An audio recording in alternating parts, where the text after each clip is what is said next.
증여세는 주는 사람이 내는 걸까요? 아니면 받는 사람이 내는 걸까요? 아무래도 주는 사람이 돈이 많아서 주는 거니까 주는 사람이 내야 되는 건가요? 그 10% 최저 세율 구간만 적용받고 싶어가지고 재산을 분할해가지고 10% 구간까지만 조금씩 계속해서 주는 거야. 대도시의 아파트 거래에서 탈세 혐의를 의심받는 조사 대상자들을 네. 살펴봤는데 4가지 정도의 이런 유형이 있더라고. 오, 나중에 문제가 생겨서 저희한테 찾아와요. 그쵸. 어떡해요. 자, 그럼 마지막으로 오늘 알아본 거 좀 적용을 시켜본다고 한다면 어떻게 하면 될까요? 이렇게 하게 되면은 4가지를 지켜야 됩니다.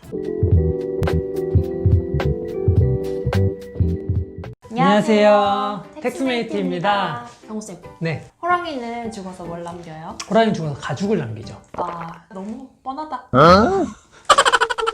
사람은 죽으면 뭘 남겨야 될까? 사람은 죽어서 이름을 남겨야지. 아니지. 아니야? 재산을 남겨요. 와우. 역시 세무사.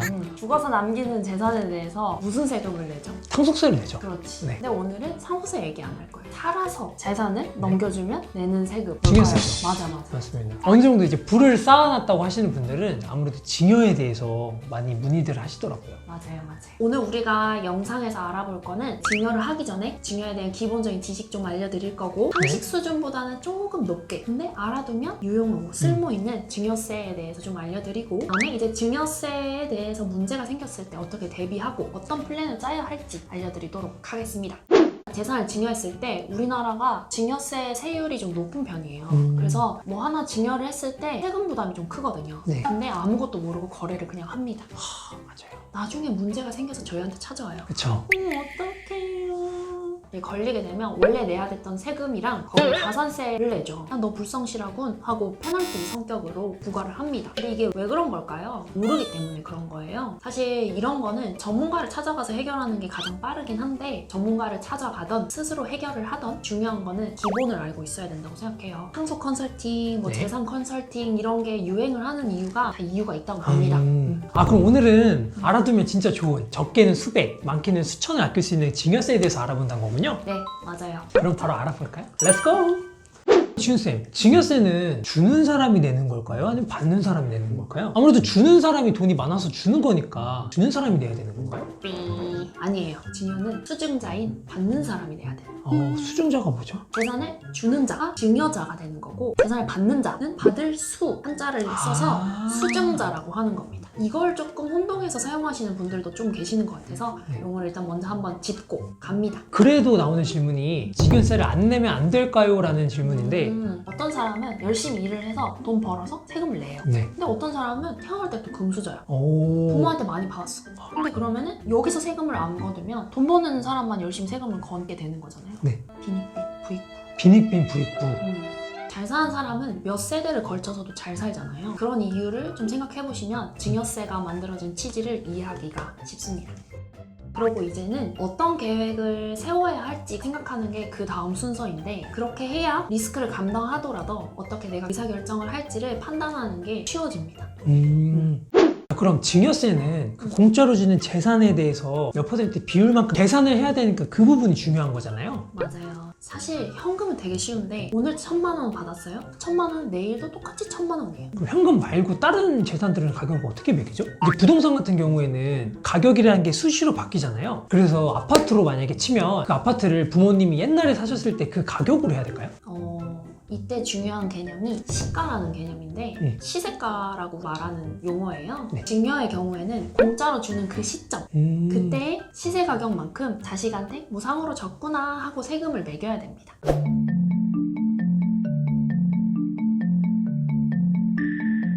그럼 증여 시점에 만약에 시가가 6억이라고 하면 그 6억에 대해서 증여세를 계산하고 납부를 해야 된다는 소리네요? 네네, 맞아요. 증여나 상속 같은 플랜들은 이제 미리미리 짜야 된다는 게 이런 데서 말이 나오는 거군요. 맞아요. 뭐 10년 전에 3억 원에 샀을 때 증여를 했으면 3억 원에 대해서 세금을 냈어야 되잖아요. 근데 한참 있다가 증여를 했을 때 시세가는 오르기 마련이잖아요. 그쵸. 그럼 나중에 오른 가격으로 세금을 내니까 세금을 좀 더 많이 내게 되는 셈이 되는 미리 플랜을 짜서 미리 넘겨줬으면 좋았을 텐데. 맞아. 그리고 세율에 대해서도 할 말이 좀 많거든요. 네. 증여세 세율은 10%에서 최고 50%까지 오. 누진 구간으로 이루어져 있어요.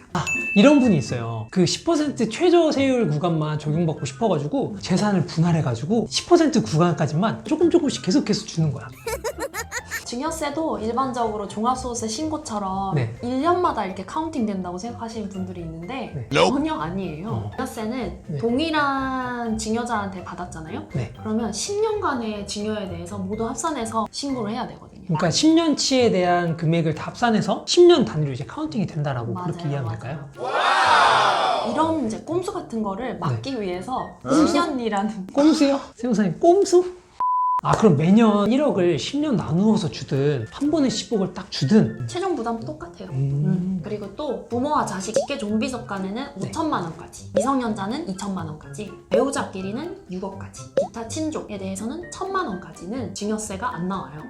이걸 보고 네. 증여재산공제라고 하거든요. 네. 그럼 이 공제도 앞서 말한 것처럼 10년 단위로 카운팅이 되는 건가요? 네, 맞아요. 10년마다 리셋이 돼서 카운팅 된다고 보시면 돼요. 그래서 만약에 부모가 자식한테 5천만 원 증여했어요. 네. 그러면 5천만 원까지 세금이 없으니까 증여세 안 나오겠죠? 그러고 10년 지나고 나서 또 5천만 원 증여하시면 세금이 없는 거예요. 또 안 나오겠네요. 그럼 아까 직계 좀비속 간에는 5천만 원까지는 증여세 안 낸다고 했는데 그럼 아빠한테 5천만 원 받고 엄마한테 5천만 원 받고 친할머니한테 5천만 원 받고 친할아버지한테 5천만 원 받고 외할아버지한테 5천만 원 받고 그만해. 그렇게 따지면은 3억까지는 증여세가 계속 안 나온다는 소린가요? 이렇게 하면 큰일 나요. 아빠, 엄마, 뭐 할아버지, 할머니 다 직계종속 한 그룹에 모여 있어서 네. 한 번만 된다고 보시면 돼요. 아 그럼 아빠한테 1천만 원 받고 엄마한테 4천만 원 받으면 그거는 괜찮고 그렇지. 아빠한테 2천만 원 받고 엄마한테 3천만 원 받으면 그것도 괜찮고 그렇지. 아빠한테 3천만 원 그만할게요.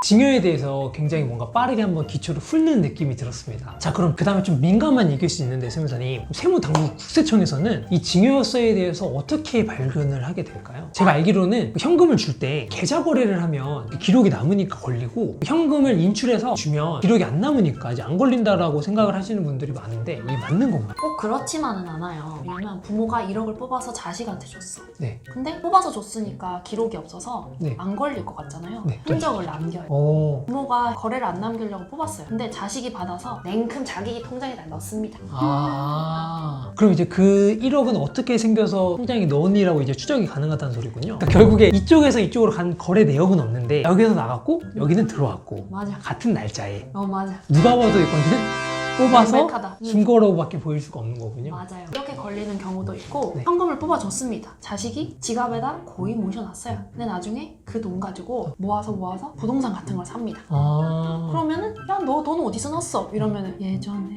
이렇게 되는 거예요. 아. 그래서 걸리는 경우가 많습니다. 그러니까 결국 어떤 액션을 취했을 때 맞아요. 그런 흔적을 남기면 안 된다는 말씀이시군요. 또 그리고 안 걸리고 있다가 부모님이 돌아가셨을 때 상속세가 발생하잖아요. 네. 그 상속세 조사를 하다가 뒤지다 보면 맞아요. 상속세를 제가 알기로 10년치까지의 통장 기록을 다 제출하라고 하는 걸로 제가 알고 있거든요. 네네네. 그런 부분에서 이제 사전 증여로 그쵸. 사전 증여로 보고 증여세를 나중에 두들겨 맞거나 아. 아니면 상속세 신고할 때 같이 막 들어가가지고 아. 추가적으로 세금을 내게 되는 경우가 있죠. 실제로 이제 적발된 국세청 사례들을 보면 지난해 서울과 같은 이런 대도시들에서 아파트 거래 탈세 혐의들이 다수 발견됐다고 해요. 탈세 의심 자료 중에서 자금 출처 조사 대상자가 325명 중에 240명. 그러니까 거의 약 74%가 30대 이하라고 합니다. 엄청 높다. 엄청 높아요. 30대 이하가 집 사려면은 우리도 집 사고 싶다, 그지? 비슷한데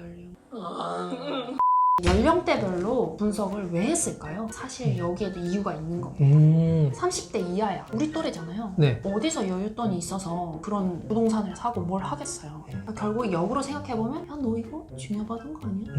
이렇게 많이 걸린다는 거지.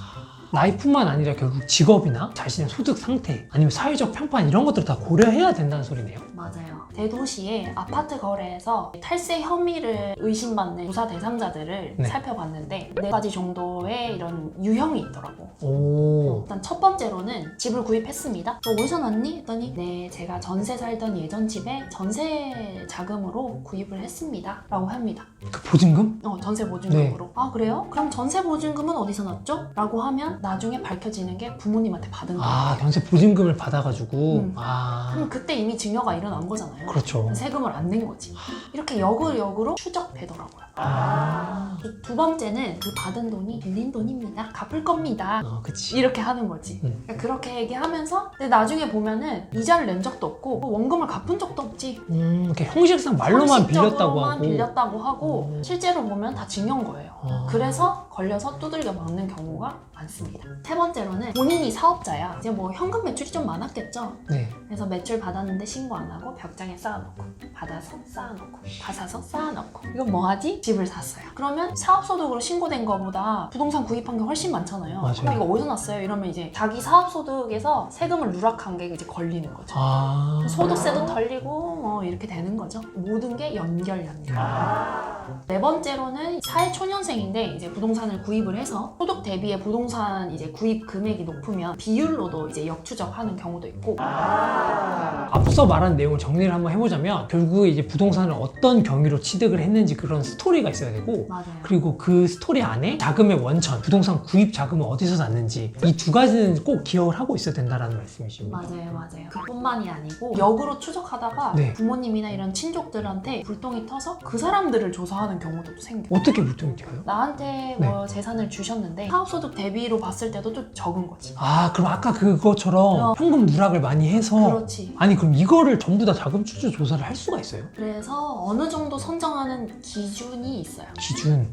본인 스스로가 자력으로 취득했다고 보는 금액의 한도가 좀 정해져 있어요. 이게 세법에서 네. 증여 추정의 배제 기준이라는 법령을 적용하게 되는데 보시면 30대인 세대주가 주택을 살 때는 1억 5천까지, 자산은 5천만 원, 채무 상환은 5천만 원까지 총 2억 원까지고 또 40대 이상 세대주 같은 경우에는 집은 3억까지, 자산은 1억까지, 빚은 5천만 원까지 총 한도 4억 한도까지는 인정해 준다는 거네요. 네, 맞습니다. 아. 즉 뭐 40대 이하라고 하면은 4억까지는 네. 아, 너 스스로 돈 모아서 샀구나 라고 인정해주는 범위예요.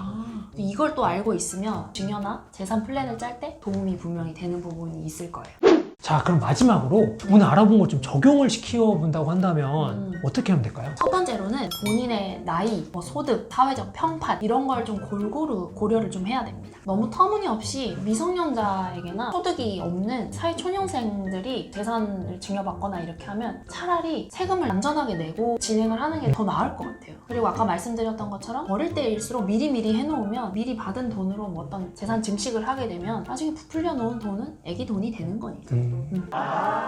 아까 전에 부모 자식 간에는 5천만 원까지는 증여세를 안 낸다고 했는데 그럼 그 1억까지가 이제 10% 비율로 이제 증여세가 계산이 되잖아요. 5천만 원까지는 세금 안 낸다고 했으니까 1억 5천을 줬을 때 그 1억의 10% 1천만 원만 세금을 내면 된다는 말씀이시잖아요. 네. 그럼 결국에는 이제 합법적으로 1천만 원만 내고 가산세 추징 위험이나 이런 것들을 오히려 떨쳐 보내고 그냥 1천만 원만 증여세 납부하는 게 오히려 나을 수도 있다. 이런 말씀을 해주시고 싶으시거든요. 맞습니다. 증여가 아니고 차입금 형식으로 하려고 하면은 금전 소비대차 계약을 체결하는 것도 방법이에요. 돈을 대출을 받았다고 하는 거죠, 서로. 네. 이렇게 하게 되면은 4가지를 지켜야 됩니다. 첫 번째, 이자를 받으셔야 되고, 두 번째는 공증을 받기를 권합니다. 세 번째, 원금 상환하는 내역이 있어야 돼요.